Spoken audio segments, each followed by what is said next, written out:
Namaskar, this is Akhilesh Bhargava. Welcome to Tit-Bits on Business and Finance with me. The case of TikTok, or TT as we sometimes call it, is becoming more and more interesting with each passing day.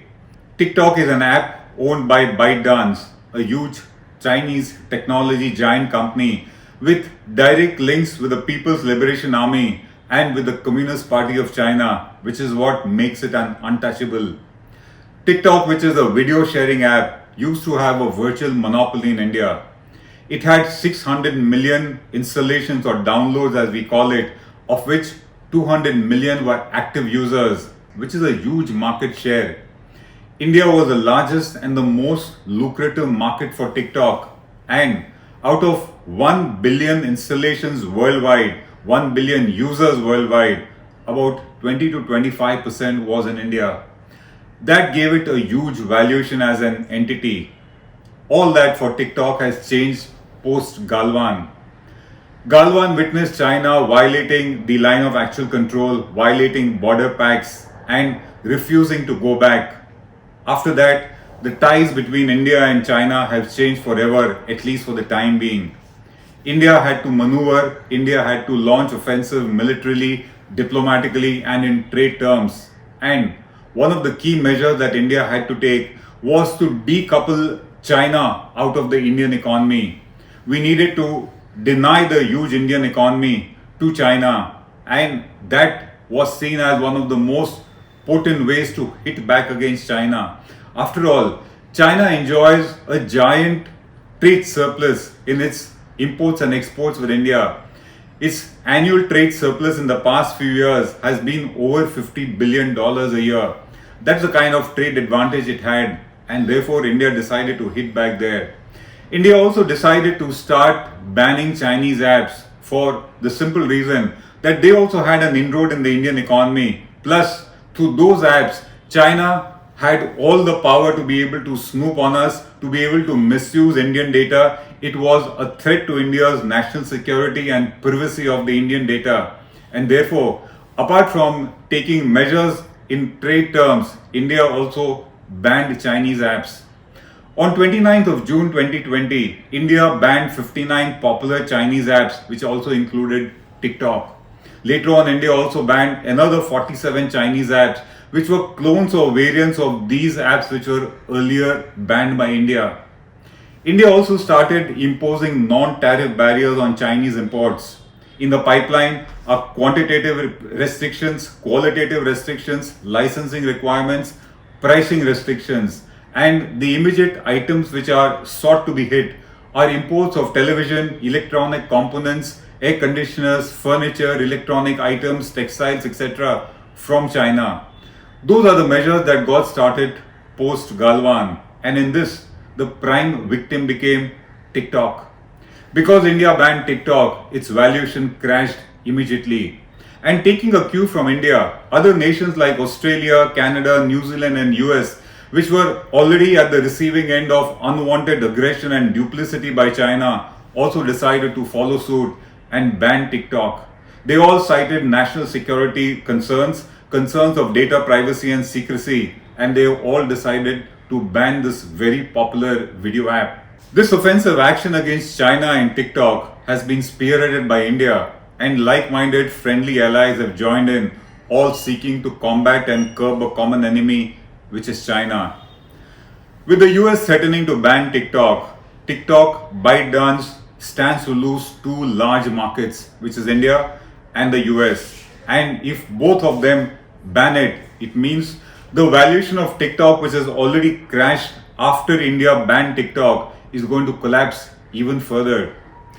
The news now comes that the US has taken its onslaught against TikTok to yet another level, an unheard of level, which is it is compelling ByteDance to sell TikTok to an American company, citing concerns of data secrecy, data privacy, and national security concerns. It all started with a few senators in US demanding that TikTok be banned. Thereafter, the Treasury Secretary made an announcement saying that TikTok risks the data of over 100 million Americans and some action must be taken. Mike Pompeo, the Secretary of State, then said that TikTok has been collecting personal data of over 100 million Americans and it cannot be allowed to go on. At that point, Microsoft started a discussion, a negotiation with ByteDance to buy the American operations of TikTok. Satya Nadella, the CEO of Microsoft, then put in a call to Donald Trump seeking his blessings. And when the blessings were obvious, on the 2nd of August, Microsoft made an announcement that it intends to close its negotiations for the acquisition of TikTok by the 15th of September. Going further, Donald Trump has made TikTok a key agenda as part of his ongoing political and trade war with China. The American president says that TikTok must necessarily be sold to an American company by the 15th of September. Otherwise, it will be banned in the US. According to him, TikTok is a hot property, TikTok is a hot brand, and therefore 100% of TikTok, total stake in it must be acquired by an American company and not just 30% as is being negotiated by Microsoft at the moment. According to him, TikTok has become a great asset because of support from the American government. And he further says that sale of TikTok is going to be possible only because of approval coming from the American government, and therefore a substantial and significant portion of the sale price on sale of TikTok must be given to the American government. It must be deposited with the American Treasury. He calls this demand of splitting the sale price and giving a large part of it to the American government to be something like a tenant paying a landlord for acquiring leasehold rights in a property. With that reasoning, he says that if and when TikTok is sold, a significant part of the sale price must be given to the American Treasury. We think that this demand of Donald Trump, that a part of the sale price of TikTok must be given to the US Treasury, we think it is absurd, we think it is illegal, and it is not going to stand the test of any law, whether in America or in international courts. This kind of a demand that a part of the sale proceeds must go to the government goes with the perverted logic, which is, I let you invest in my country, I let you take risk in my country, I let you operate in my country, and now that you have become successful, it is time to ensure, compel you to be sold to a local domestic entity, and even part of that sale price, you must give it to me. This is criminal logic according to us, and it is not going to stand the test of any courts anywhere. The larger picture that emerges here is that this is a dangerous precedent. Any autocrat in any country worldwide will follow this as a good precedent to use. In any country where there is a successful foreign entity, it will compel the foreign entity to be sold to a domestic entity, and it will also take away a part of the sale price. This kind of a move will put foreign investment in any country at risk. Any foreign enterprise in any country will be at risk of what we call being nationalized by that government. That country may compel that a foreign entity which is successful be sold to a local domestic entity, and apart from that, the government would also demand its pound of flesh. We think that this doesn't make any sense at all, and the US courts are certainly not going to approve it. The Chinese Foreign Ministry, of course, reacted in a sharp manner.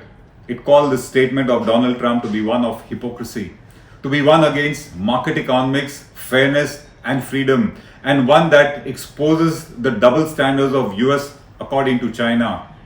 China also says that America has raised a bogey of national security and has got no evidence in support of such a claim, and that this must stop. Keeping aside these skirmishes between China, India, and the US, let's talk what happened after TikTok was banned. Of course, with TikTok being banned, a large lucrative market for local apps was opened up. The likes of Takatak of MX Player took off, Moj has taken off, Josh has taken off, and various others. While these skirmishes between China and the US are bound to continue, let's see what happened in India after TikTok was banned.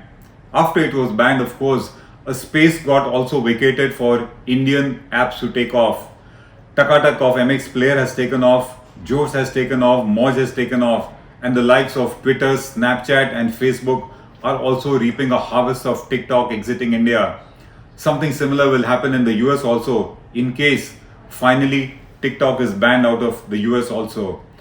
While we do not support any kind of an illegal move against any enterprise, we will still support it in this case only because China happens to be an enemy nation and we need to get it out of India. This is Akhilesh Bhargava signing off till we meet again. Namaskar. Now be the first to know about the latest updates on our new news app. Go on your Android or iOS, search for HW News Network. Download our app, choose the language you prefer to get updates in, and be up to date with the latest news. If you like this video, please share it, and we would love to hear your comments in the comments section down here. Also, please do like our Facebook page and follow us on Twitter to get minute-to-minute news updates. For more such shows and videos, well, subscribe to our YouTube channel.